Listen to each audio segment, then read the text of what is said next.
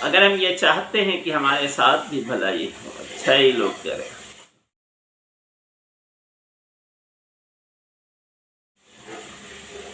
تو ہمیں چاہیے کہ ہم دوسروں کے ساتھ بھی بھلائی کا معاملہ کریں۔ اگر ہم دوسروں پر احسان کرتے ہیں تو اللہ ہم پر احسان کرے گا، اگر ہم دوسروں کے ساتھ اچھائی کا سلوک کرتے ہیں تو اللہ ہمارے ساتھ اچھا سلوک کرے گا۔ تو یہ اللہ کا وعدہ ہے قرآن پاک میں ہم سے۔ ہمیں اللہ کی طرف سے بھلائی کی امید رکھنی چاہیے۔ کسی پر احسان کریں تو اس سے بجائے بدلہ لینے کے یا اس سے بدلہ مانگنے کے ہم اللہ سے اچھی بھلائی کی امید رکھیں، اللہ اس کے بدلے ہم احسان کرے گا۔ یہ سوچ کر ہم کسی کے ساتھ اچھائی کریں، بھلائی کریں کہ اللہ میرے ساتھ بھلائی کرے گا، تو اللہ ضرور آپ کے ساتھ بھلائی کرے گا۔ اسی طرح سے آیت نمبر 14، وَمَا الْحَيَاةُ الدُّنْيَا إِلَّا مَتَاعُ الْغُرُورِ وَمَا الْحَيَاةُ الدُّنْيَا إِلَّا مَتَاعُ الْغُرُورِ And the life of this world is nothing but the chattel of deception.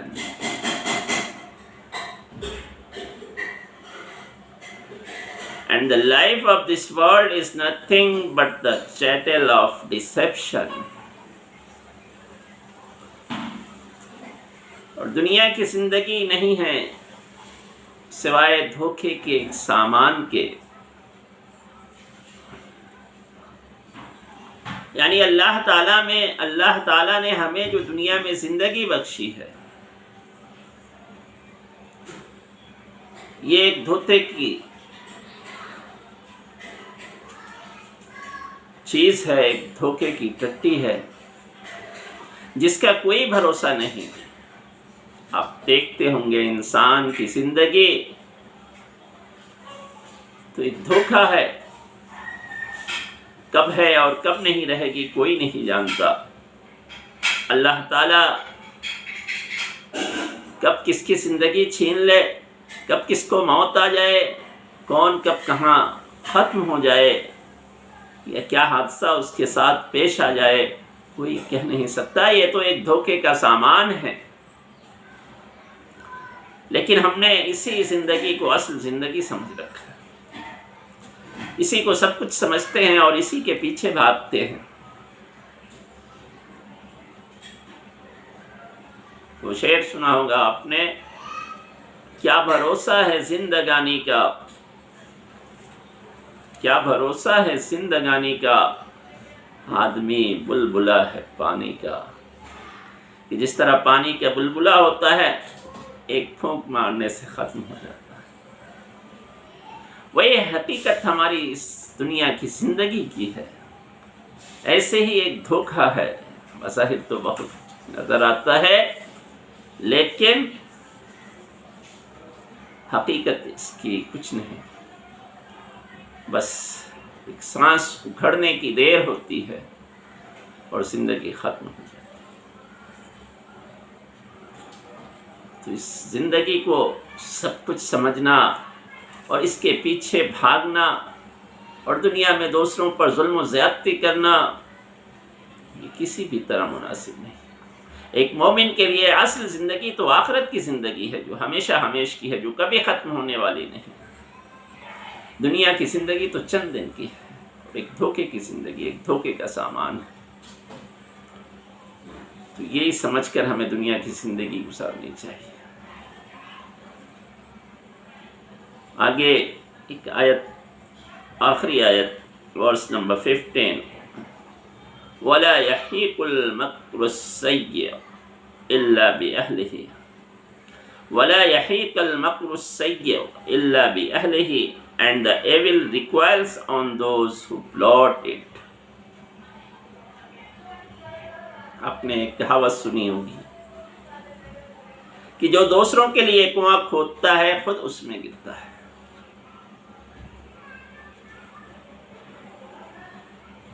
تو اس آیت میں یہی بات ہم کو سمجھائی گئی ہے اللہ کی طرف سے کہ جو دوسروں کے لیے برائی